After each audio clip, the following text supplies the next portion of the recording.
আপনি পশু কিনেছেন, এটা এখন লিল্লাহি রাব্বিল আলামিন, এটা আপনার নয়, এটা আল্লাহর হয়ে গেছে। আপনি কোরবানির জন্য নিয়েছেন, কিন্তু পশুটা এখন কার হয়ে গেল? আল্লাহ। আমরা কোরবানির জন্য যখন কোনো পশু ক্রয় করি, আমাদের সমাজে একটা প্রচলিত হয়ে গেল যে আমি এত বড় একটা গরু নিছি কোরবানির জন্য, এত বড় একটা ছাগল নিছি, মানে যে যার থেকে যত বেশি পারে, যে যত বেশি দামি পশু নেয়, ওইটা নিয়ে গর্ব করে সবার সামনে বলে। এটা বলা উচিত না।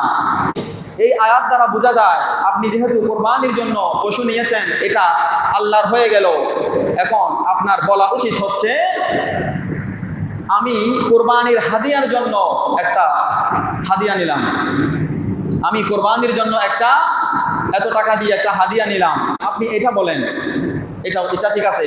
আর গর্বের জন্য গর্ব করে ফখর করে যেটা আমরা বলি, এটা উচিত না। আল্লাহ পাক বলেন লা ইয়ানালাল্লাহা লুহুমুহা ওয়ালা দিমাউহা ওয়ালাকিন ইয়ানালুহু তাকওয়া মিনকুম। বান্দা যে কোরবানি দেয়, তার ওই পশুর রক্ত, গোশত, চামড়া কিছুই আমি আল্লাহর কাছে পৌঁছায় না, একটা জিনিস পৌঁছায়, সেটা কি? ইয়ানালুহু তাকওয়া মিনকুম। আমার বান্দার অন্তরে কি আছে? আমার বান্দা যে তাকওয়া অবলম্বন করেছে, আমি আল্লাহর মহব্বতে কোরবানি দিয়েছে, আমার কাছে ওই তাকওয়াটা পৌঁছায়।